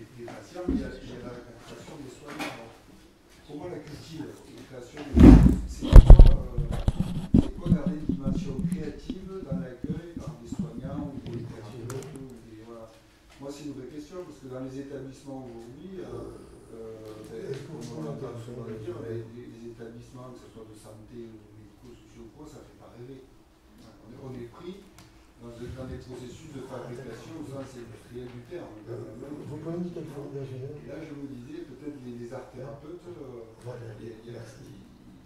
ont quelque chose de singulier, ou les gens qui animent des ateliers, comme ça, tu vois. Alors, cette question m'intéresse. Comment on travaille cet accueil du côté du soignant pour qu'effectivement il y ait une possibilité de créativité au travers d'une fabrication qui peut en rester au stade de la fabrication. Je pense, à la lumière de ce que tu dis, je pense toujours au bébé. Le bébé qui commence au bout de quelques mois, disons dans le deuxième semestre, à faire l'expérience de prendre sa cuillère pour l'alimentation diversifiée dans l'interaction avec ses parents, il va se passer quelque chose de fondamental pour la création. J'essaie de donner à manger non seulement à ma bouche, mais aussi à la chaise sur laquelle je suis appuyé, à mon épaule, à mon bras, enfin, etc., au plafond. Donc, en fait, je cherche des bouches partout, et les gens qui sont en interaction avec moi me disent oh, c'est vraiment bien ce que tu fais, extraordinaire, etc. Tu sais, si tu le mets là, c'est vachement bien, tu vas voir. Alors le gamin éprouve à ce moment-là que de le mettre dans la bouche, ça fait une création démultipliée, en même temps nourrissage, quoi. Hein. Et s'il y a quelqu'un qui lui dit attention, t'en mets partout, je sais pas quoi, le bébé d'un seul coup, il est en train de faire des expériences de petits savants, comme disait Ferenczi, de petits savants qui découvrent où sont toutes les bouches du monde, et on lui dit la ferme, en gros. C'est-à-dire toutes les autres bouches, non, je ne veux pas entendre parler d'une problématique obsessionnelle des parents, je ne sais pas quoi. On voit bien à ce moment-là, la création est vraiment entravée, quoi. Hein. Donc moi je trouve que c'est intéressant de reprendre cette idée de les bouches du monde autour du bébé sont multiples. Et en fait, l'interaction avec un bébé, ça consiste à dire ouais, super, regarde cette bouche-là, cette bouche-là, cette bouche-là, mais regarde celle-là, nickel. C'est pas du tout pareil que de dire attention, sois propre, n'en mets pas ailleurs, etc. D'un seul coup, les autres bouches n'existent plus. Et ça aide pas le bébé à devenir créateur. Hein, donc, il me semble que là, dans l'expérience que tu rapportais des ados là, que vous avez amenés ici, c'est comme si on leur disait toutes les bouches étaient fermées, enfin, jusqu'à présent, mais regardez, il y a des nouvelles bouches là, qui s'ouvrent. Ça vous intéresse de les nourrir? Et d'un seul coup, le gamin repasse par tout un tas de choses. Hein, c'est comme si, comme on dit maintenant pour faire moderne, il remasterise ses logiciels. Hein, des choses comme ça. Déjà, l'adolescence, c'est remasterisation du développement du bébé, enfant, et à l'aune de j'ai des poils sur le pubis. Bon, la remasterisation est déjà très complexe. Hein. Alors là, d'un seul coup, il y a plein de bouches dans le monde qui pourraient être des endroits de création. Moi, je trouve c'est formidable, ça, de pouvoir offrir ça à un gamin. Il revisite son enfance et il refabrique un investissement libidinal de tout un tas de choses. La bouche et tout le reste, bon, je ne fais pas de détails. Et à ce moment-là, de nouveau, c'est possible d'être créateur. Hein, moi, c'est comme ça que je le vois. C'est-à-dire, j'ai toujours, c'est l'espoir finalement, j'ai toujours un côté optimiste à la con qui consiste à dire, bon, le gamin, tout le monde a été dans l'incapacité de faire qu'il aille bien, y compris d'ailleurs les gens qui essaient de le voir en individuel. On peut penser qu'ils pensent qu'on va faire du bien au gamin. Le gamin dit... oh non, alors là, votre bouche à vous, non, je ne veux pas la voir, surtout. Puis en plus, quand vous parlez tout le temps, non, bon, donc l'individuel, c'est naze. Ben là, on lui dit, ouais, mais chez Florence, il y a des palmiers, il y a des bambous. D'un seul coup, le monde se réouvre. Moi, j'insiste beaucoup sur le réouvre. C'est pour ça que je prends l'idée de la bouche, parce qu'il y a quelque chose qui se réouvre, et ça réenclenche un processus qui était figé pour des tas de raisons différentes. Je vais essayer de poursuivre ce que tu as dit en répondant à ta question, avec l'idée que, bon, la question qui se pose, tu l'as posée, c'est comment un établissement il peut supporter qu'il y ait des trouées, des percées qui soient faites par la création, par la créativité des professionnels. Donc, partant de là, il y a plein de méthodes, on se débrouille comme on peut, mais le point de départ, c'était la clinique. Parce que dans la clinique, c'est assez simple de montrer que ce n'est pas univoque. Que quand il y a un phénomène, eh bien, il y a autant d'interprètes que de gens qui se mettent en contact, en lien avec le phénomène. Et que cette richesse-là, loin d'être une stupidité, en vérité, est une richesse inouïe. Parce que là-dedans, l'enfant, il peut puiser, le transfert, et avancer. Donc on a créé le partenariat avec Art Émotion de cette manière-là. C'est-à-dire, on a dit, il y a de la créativité dans notre tête qui permet qu'il puisse y en avoir dans la tête de l'enfant, et puisqu'il y a un lieu qui accueille la créativité et qui la suscite, voilà, faisons le parcours, tu vois, qui va du début à la fin. Donc il semble, pour dire les choses simplement, que la créativité de l'enfant, dans les cas dont on parle, elle était tributaire de la créativité des gens qu'il rencontrait. Voilà. Donc la maman, c'est pareil, et puis nous, à des échelles plus tardives, c'est le cas aussi. Sur ta question de la fabrication et de la création, oui, je comprends. Bon, c'est... La fabrication, c'est soi propre, travail à la chaîne. Hein, alors que la création, c'est... Ouais, voilà, bon, moi je les situe. C'est la bouche de main de l'autre. Tu as l'homme qui fait, quoi, l'homo faber, c'est le fabricant. Et puis tu as l'homme qui crée, qu'on désigne parfois de l'artiste, qui est un type un peu marginal, un peu inentendable, tu vois, toujours dérangeant parce qu'il fait quelque chose que je trouve très intéressant et qu'à notre petite échelle, je pense qu'on a fait avec le truc qu'on a fabriqué ici, c'était de dire on va ajouter par notre créativité psychique quelque chose au monde commun. Quand même. Donc c'est alors, un peu prétentieux comme ça, mais quand même, quand tu crées quelque chose et que tu le donnes en partage et que tu le transmets, de ce point de vue-là, tu as apporté quelque chose. Voilà. Qui était quelque chose d'absolument psychique, qui est passé dans le domaine physique. Et ça, c'est très très important.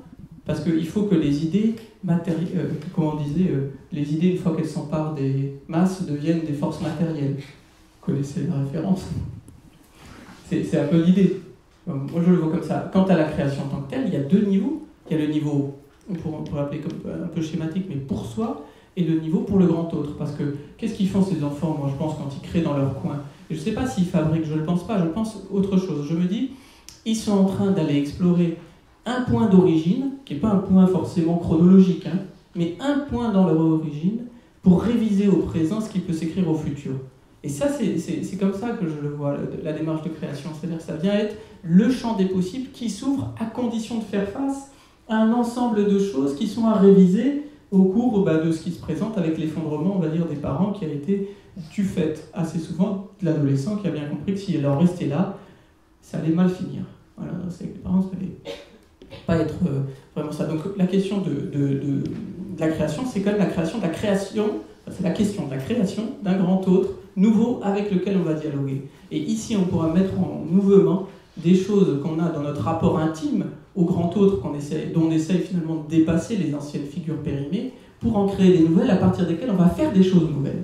C'est-à-dire que là, c'est pour ça qu'on fait choisir les métiers peut-être à cet âge-là.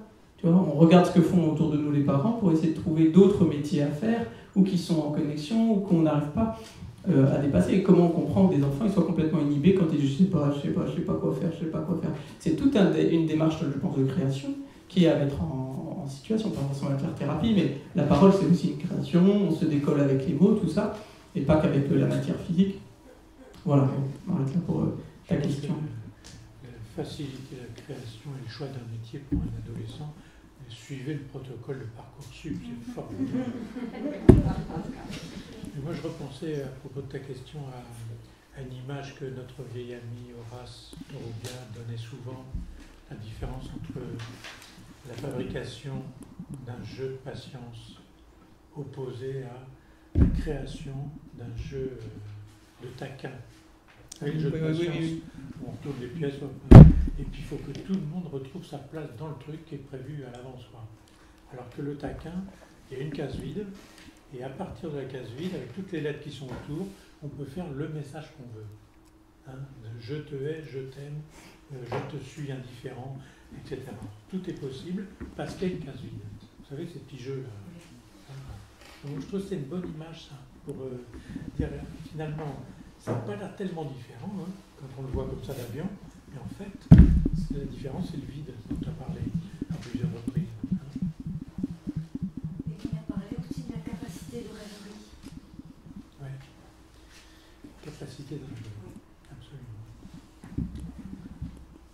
Ça, tu veux pas en parler, toi Pourquoi, par exemple, pourquoi, à ton avis, dans des métiers qui sont, disons, difficiles parce qu'ils ont trait à la souffrance humaine et que c'est quelque chose, comme disait Freud, bon, tout à fait difficile, voire impossible, pourquoi, dans ce milieu-là, la question de la créativité est incontournable? Parce que c'est un métier impossible. Moi, actuellement, je divise le monde en... Quand j'ai ma poussée de fièvre manichéenne, le monde en deux catégories. Il y a la catégorie des gens qui travaillent sur l'a priori, et puis les gens qui travaillent sur l'a posteriori. Alors l'a priori, c'est suivez le protocole. Hein, premièrement, deuxièmement, troisièmement. Le type suit le protocole, puis au bout d'un moment, il se dit il y a un problème parce que j'ai toujours pas pu faire le premier, donc comment est-ce que je peux pouvoir passer au deuxième et au troisième? Parce que ça se présente pas comme c'était prévu dans le protocole. Bon, puis il y a le monde des a posteriori, alors auquel je pense qu'on fait plus partie quand on s'occupe de la relation. C'est toujours cette expérience fondamentale, Scott et tout ça insistait beaucoup sur le pateimatos, hein, l'enseignement par l'épreuve. Ben, je traverse l'expérience, et puis une fois que j'ai traversé l'expérience, ben, il s'est passé ça, donc peut-être la prochaine fois, en fait, vu que j'ai vécu cette nouvelle expérience va être un peu influencée par cette première expérience. Mais en aucun cas, je déduirai de cette première expérience la conduite à tenir pour la deuxième. Hein, je reste avec l'espace potentiel.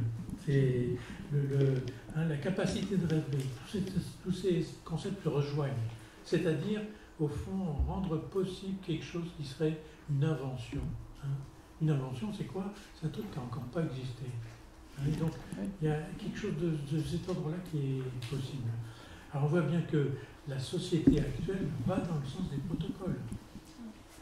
Et la société actuelle, avec ce fantasme-là qui surgit depuis 1 an ou 2 à cause de ce connard d'Elon Musk, que l'intelligence artificielle va remplacer les psychiatres, ben, on est dans une logique qui est celle de toute façon, vous consultez toutes les archives actuelles et vous voyez bien comment il faut répondre à un type qui délire en fonction de la somme de toutes les statistiques que vous avez cumulées sur comment les psychiatres répondent par rapport à ce truc-là, et vous allez avoir le protocole qui correspond au fait que vous pouvez répondre à chaque question qu'il pose avec une réponse pertinente. C'est un putain de fantasme à la con, ça, hein, parce que jamais ça sera possible de fonctionner comme ça si on veut répondre à la seconde psychique d'une personne qui est très mal en point. Hein. Et donc on voit bien que cette logique de l'a priori, ben, ça peut marcher si le pédagogue est capable de non seulement pratiquer l'a priori, mais aussi de se laisser influencer par la posteriori. C'est-à-dire, le matin, j'arrive en CP et mes enfants, il va falloir qu'ils apprennent tel et tel truc. Et le soir, quand je réfléchis à ce qui s'est passé dans la journée, je me dis, bah, demain, il va falloir quand même que je reprenne des choses qu'on a fait aujourd'hui dans le cadre de ce que je comptais leur apprendre et qu'un certain nombre ne vont pas apprendre. Donc, c'est la conjugaison des deux logiques qui permet de rester dans la relation humaine. Si, comme en ce moment, on met tout le paquet sur l'a priori, ben, il me semble que le fantasme de l'autisme, par exemple, qui serait uniquement génétique, c'est tout à fait cette logique-là qui est à l'œuvre. C'est-à-dire que c'est prédéterminé, l'équation génétique fait que, etc. Et les mecs qui sont des soi-disant généticiens, qui sont en fait des seconds couteaux de la génétique, ils ont oublié que c'est les généticiens qui ont inventé l'épigénétique. C'est-à-dire la manière dont on doit créer un deuxième ensemble pour comprendre le premier. La génétique a un certain nombre d'avancées qui ne sont compréhensibles que si on a inventé l'épigénétique, c'est-à-dire pour que la phénylalanine nécessite le test de Lutry et que je puisse faire un régime alimentaire pour le bébé et qu'à ce moment-là, il n'aura pas la maladie en question, la phénylcétonurie, et il ne sera pas idiot, il sera normal, ben, c'est parce qu'il y a de l'épigénétique qui rentre en ligne de compte. Et ben, pour l'autisme, c'est la même chose. Il y a sans doute des possibilités génétiques qui existent chez un certain nombre d'enfants qui deviennent autistes, mais en aucun cas ça suffit à expliquer que. Donc on voit bien que cette confrontation entre ces deux ensembles est nécessaire pour sortir de la porie dans laquelle la société actuelle nous conduit, hein, y compris le protocole par rapport au harcèlement scolaire, pour rejoindre le problème qui nous occupe. Hein. C'est bien le protocole pour harcèlement scolaire. Le seul truc bien, c'est qu'on commence à en parler à l'école. Et le reste, on voit bien que quand même, on est loin du compte, hein, pour aider les gamins en question. Bon, je sens qu'ils ont besoin d'une petite pause, mes amis. Non ? Oui, ça va bien. Hein ? D'accord ? Une petite pause. Vas-y.